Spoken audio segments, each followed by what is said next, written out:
Devant l'Éternel, et Satan vint aussi au milieu d'eux. L'Éternel dit à Satan: D'où viens-tu? Satan répondit à l'Éternel: De parcourir la terre et de m'y promener. Oui. Alors nous sommes toujours dans la série de notre enseignement sur notre part d'héritage, en Mashiach bien sûr.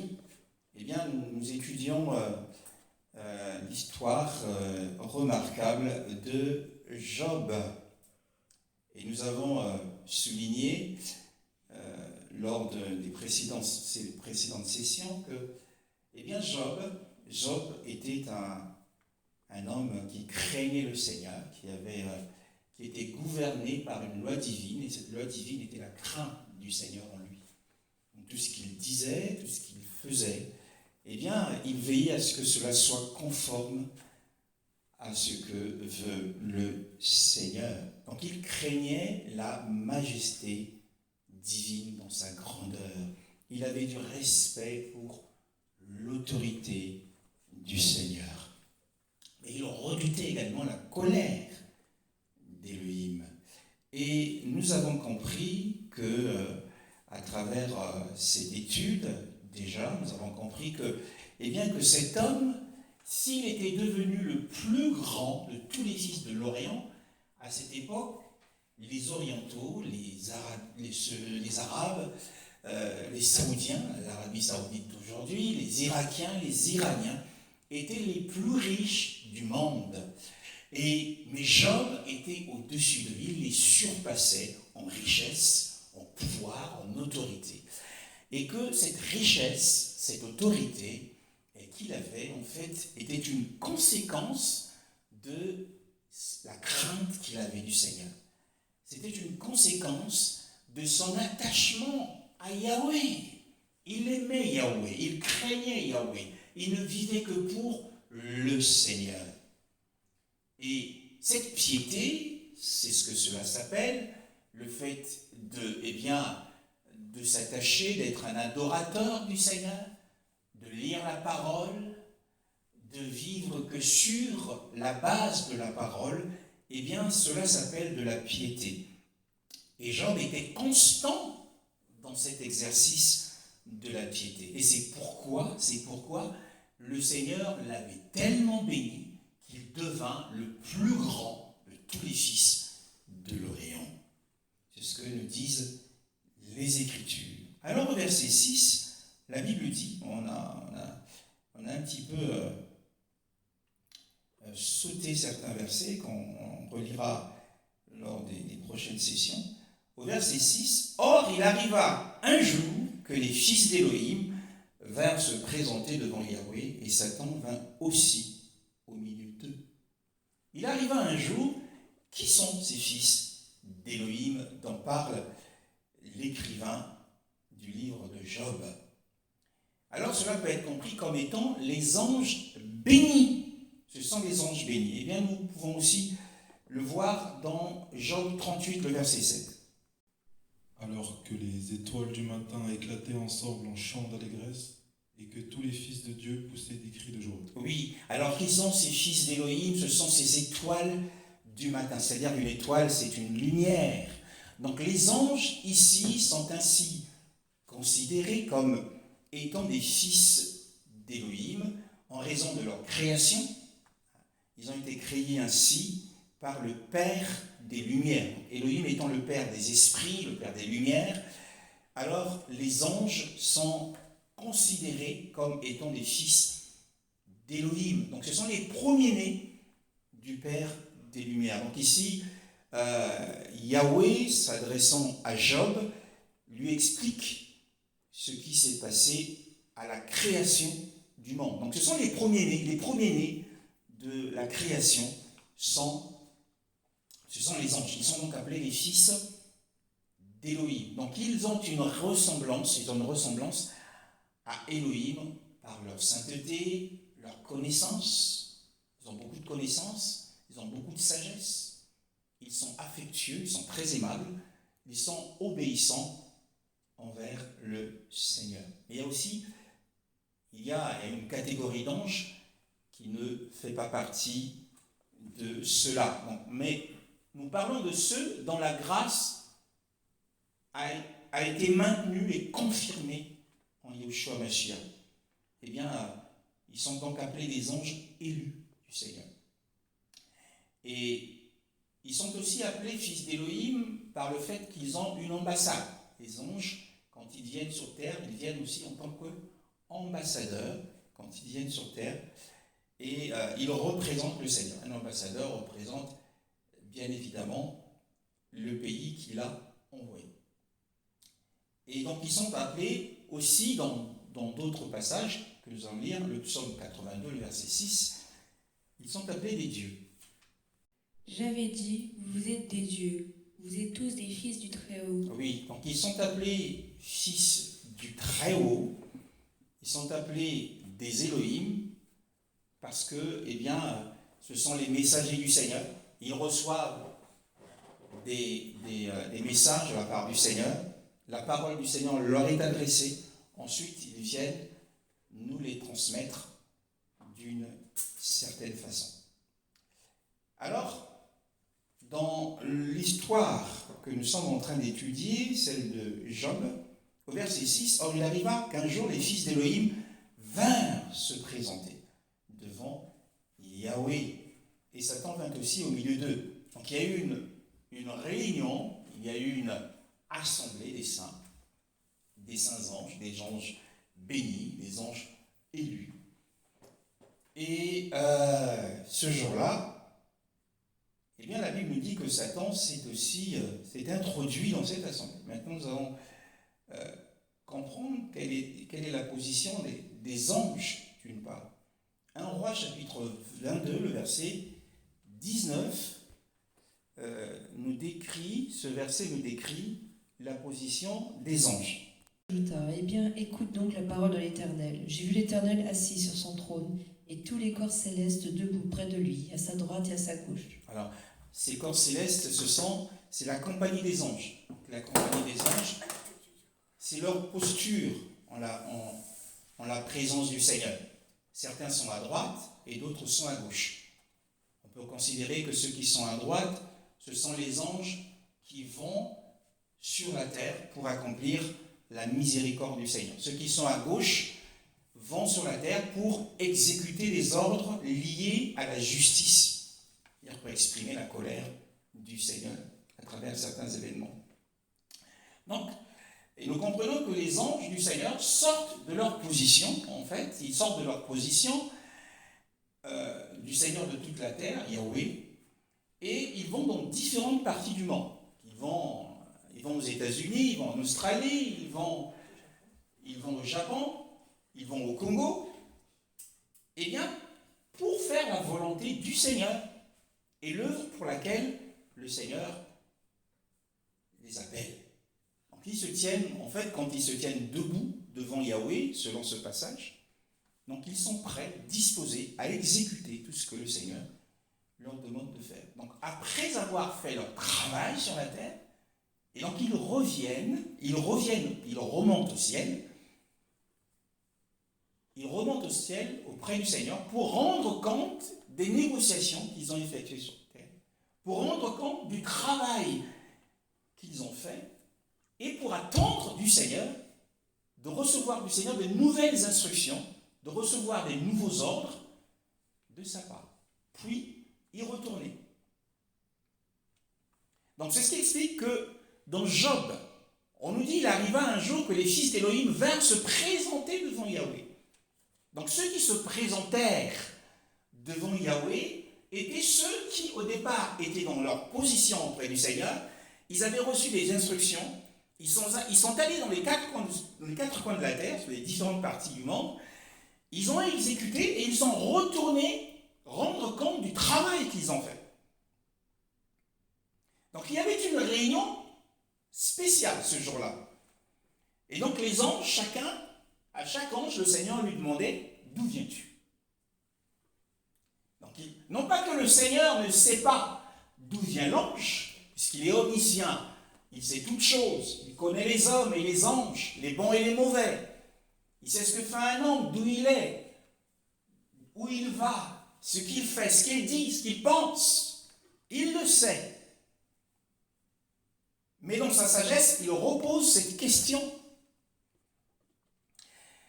Mais ce passage peut aussi nous emmener à penser qu'il s'agit de la compagnie d'anges qui avait été envoyée et déléguée auprès de la famille Job.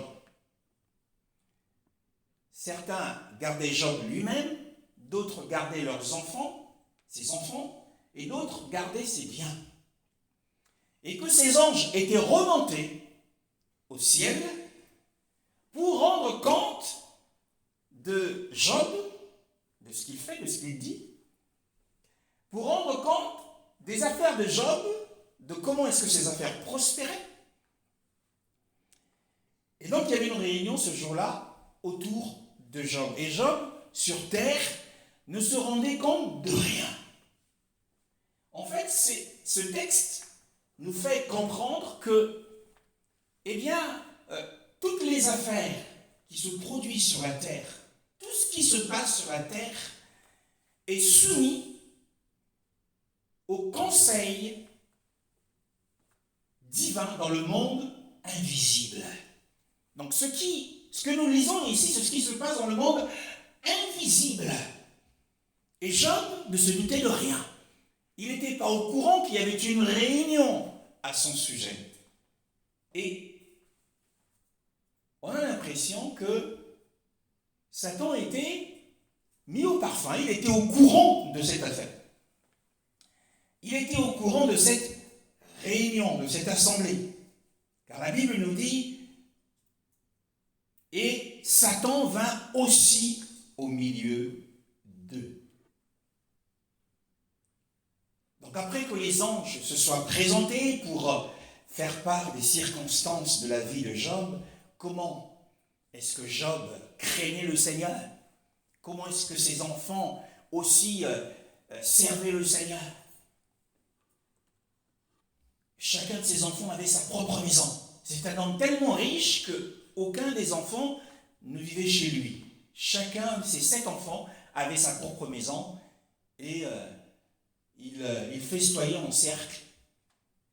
Il se retrouvait pour se réjouir. Et les anges sont remontés pour faire part des circonstances. C'est ce qu'ils font. C'est ce qu'ils font, les anges. Ils nous observent, ils nous écoutent, ils notent.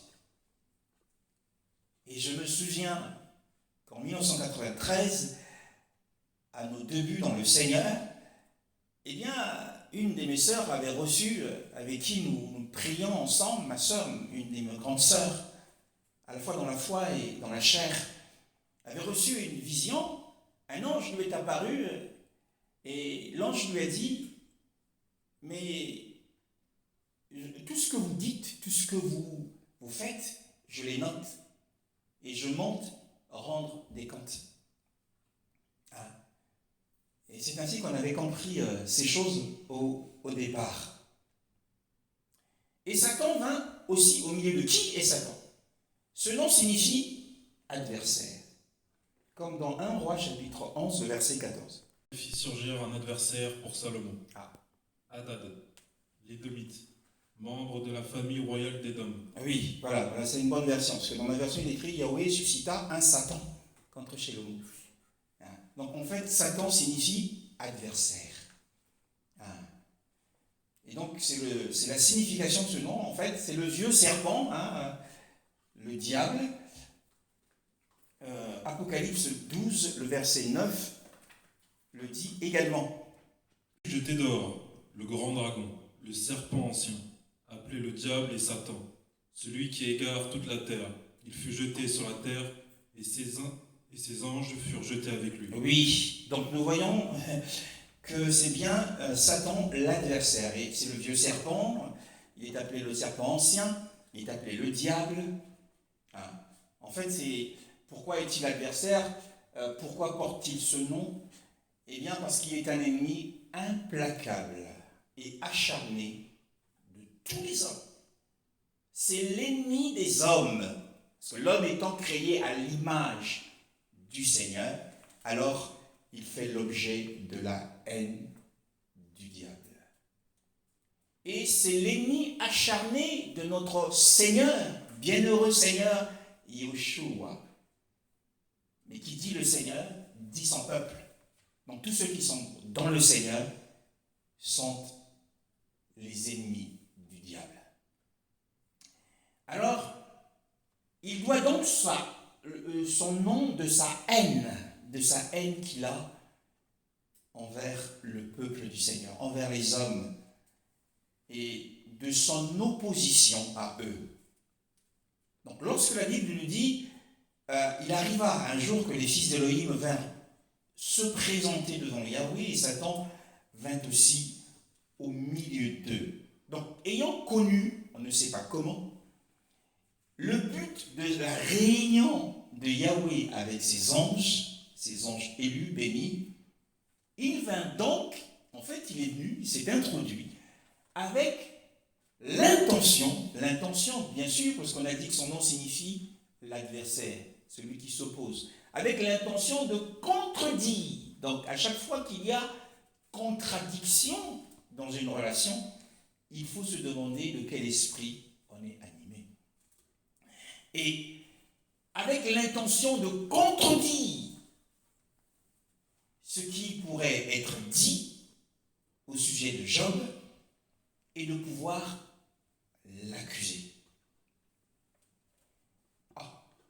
Il est venu parmi eux. Et la Bible dit que Satan vint aussi, alors que les fils d'Élohim sont appelés les étoiles du matin, c'est les fils de la lumière. Mais Satan aussi, qui d'ordinaire n'est que ténèbres, se présente au milieu d'une assemblée des saints. Comment s'est-il présenté là? Eh bien, nous le voyons dans 2 Corinthiens chapitre 11, le verset 13 à 14. Ces hommes-là sont des prétendus apôtres, des ouvriers trompeurs, déguisés en apôtres de Christ. Et ce n'est pas étonnant, puisque Satan lui-même se déguise en ange de lumière. Oui, ici l'apôtre Paul nous apprend que Satan lui-même se déguise ou se transforme en ange de lumière. Attention à la séduction, attention à la tromperie. Donc en fait, il s'est présenté comme un ange de lumière au milieu de cette assemblée. Mais cela n'a pas échappé à l'œil de Yahweh. Mais on peut aussi se demander, comment un ennemi, un adversaire, un opposant du Seigneur et de son œuvre se soit présenté là. Mais cela peut aussi se comprendre comme étant une convocation. Satan a été convoqué par le Seigneur. Il était obligé de se présenter ce jour-là et de rendre compte de toute la malice, de tout le mal qu'il fait sur terre. Donc il a été convoqué, il était obligé d'être là. Il avait des comptes à rendre au Seigneur. Peut-être. Parce qu'il a suscité la guerre entre l'Ukraine et la Russie. C'est une supposition.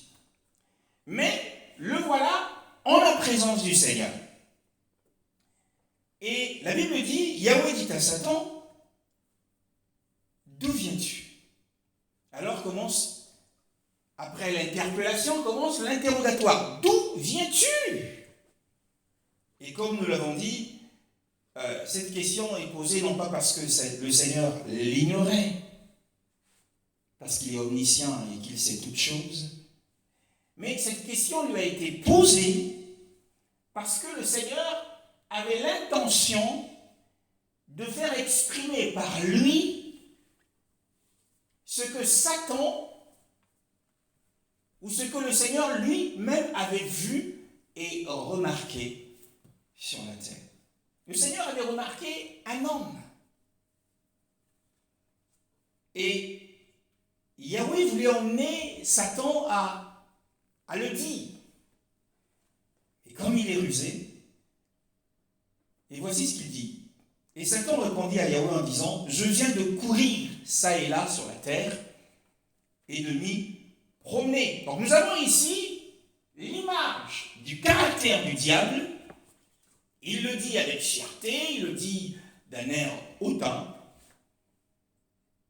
avec vantardise.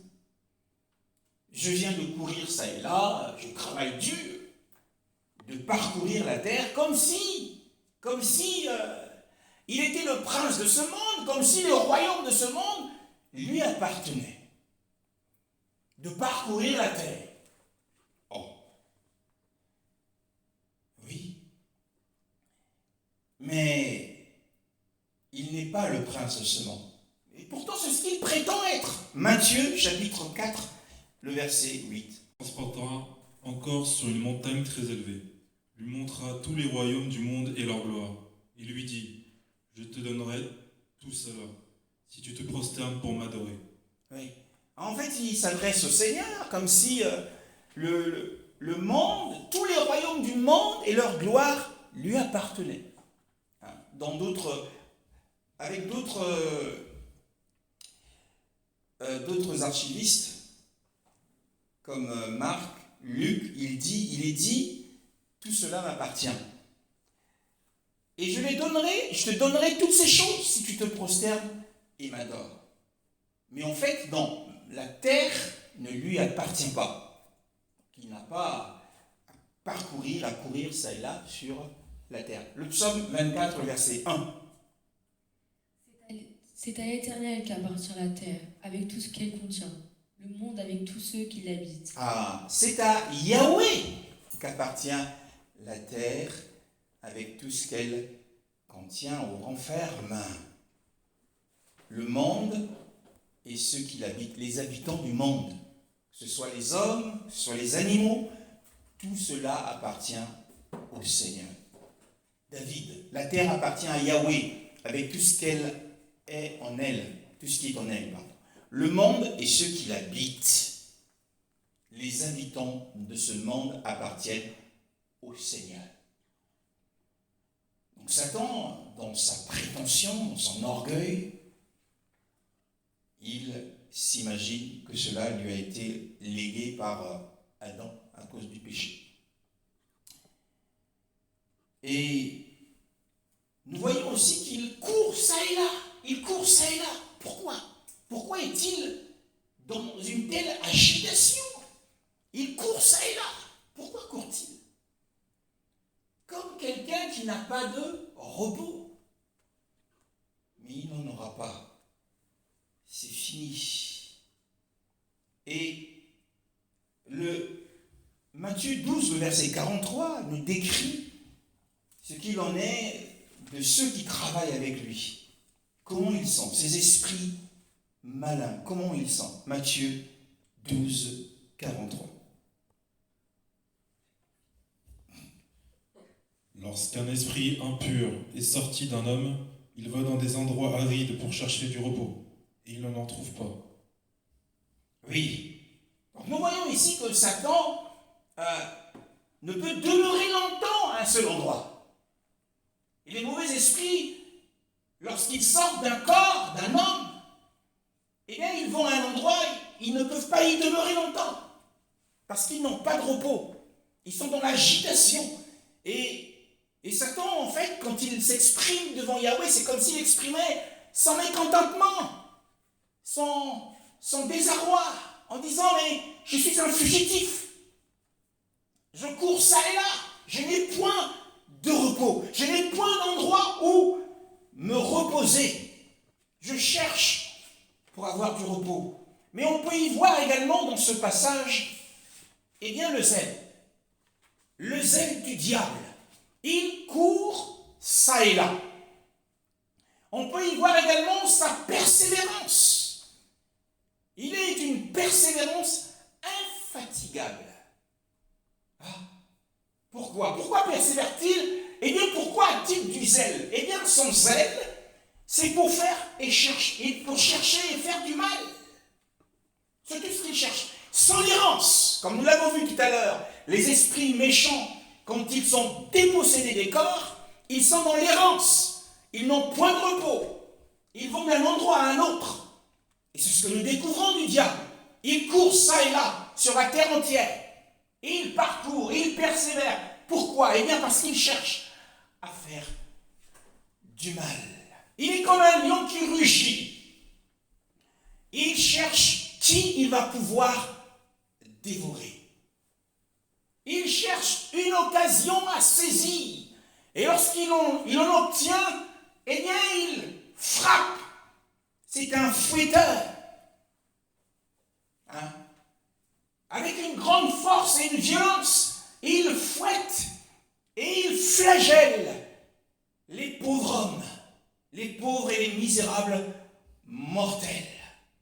Alors arrivent des soucis de tout genre. Il est là dans les familles pour semer l'ivraie. Il sème l'ivraie dans les églises. Pendant que les hommes dorment. C'est ce que décrit un des passages du Seigneur.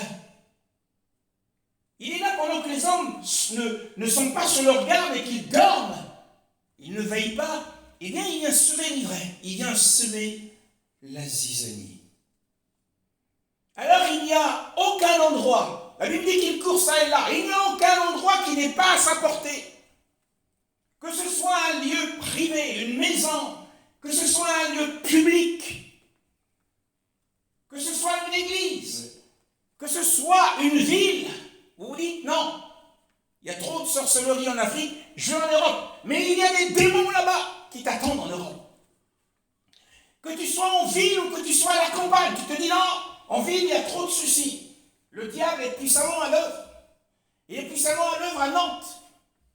Il y a beaucoup de silence dans la nuit. Alors je vais vivre à la campagne. Mais il y a des démons à la campagne. Dans les villes de campagne. Donc que ce soit les lieux publics et privés, eh bien Satan court et ça et là. Il parcourt la terre entière avec une grande force et une violence. Mais tout cela, toute sa malice, ce qui est la bonne nouvelle, c'est que toute la malice du diable est sous le contrôle de Yahweh, sous le contrôle et la retenue de Yahweh. Donc par conséquent, pour nous qui sommes enfants d'Élohim, nous savons que nous sommes haïs du diable. Comme le diable haïssait Job, eh bien, le diable a de la haine contre nous. Il nous veut du mal, il veut nous détruire. Et nous voyons le diable ici en train de dire, lorsque le Seigneur lui demande d'où viens-tu, on ne le voit pas en train d'admettre et de dire, oh Seigneur, j'ai fait du mal, puisqu'il avait été convoqué pour rendre compte du mal qu'il fait. Mais il n'admet pas pour dire, j'ai fait du mal, j'ai égaré les hommes, j'ai détourné les hommes de leur allégeance à Yahweh, j'ai détruit les âmes, j'ai trompé les hommes, je les ai conduits sur le chemin de l'égarement. Il n'avouera jamais cela. Mais tout ce qu'il trouve à dire, c'est qu'il a parcouru la terre entière, comme si on était le propriétaire.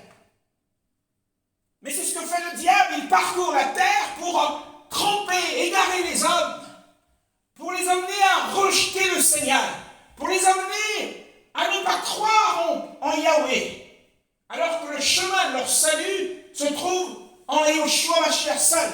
Alors le diable s'arrangera. Il est le menteur et le père du mensonge. Il est le séducteur et qui égare les nations tout entières.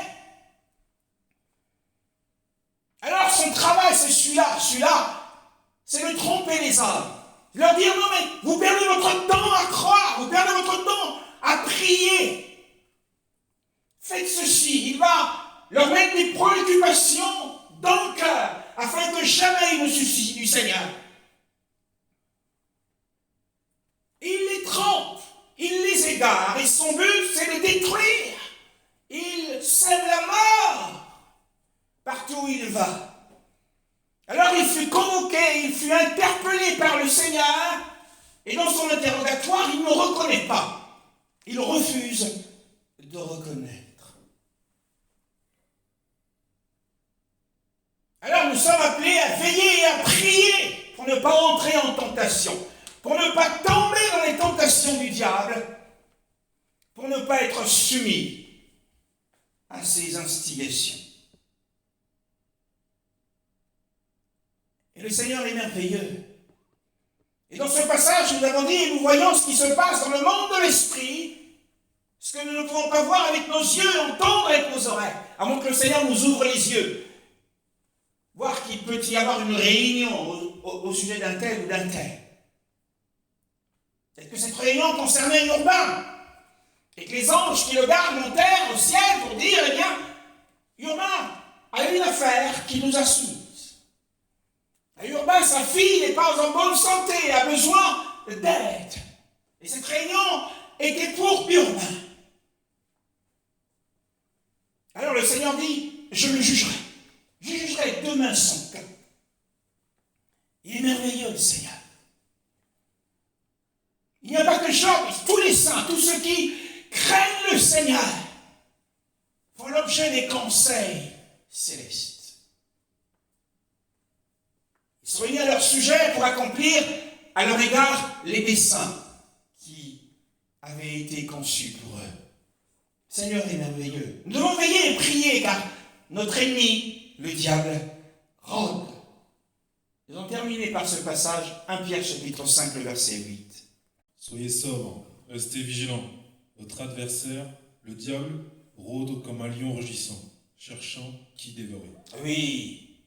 Voilà, il rôde, court ça et là. Il cherche la moindre faille, la moindre occasion pour faire du mal, pour détourner les hommes du chemin de la vie.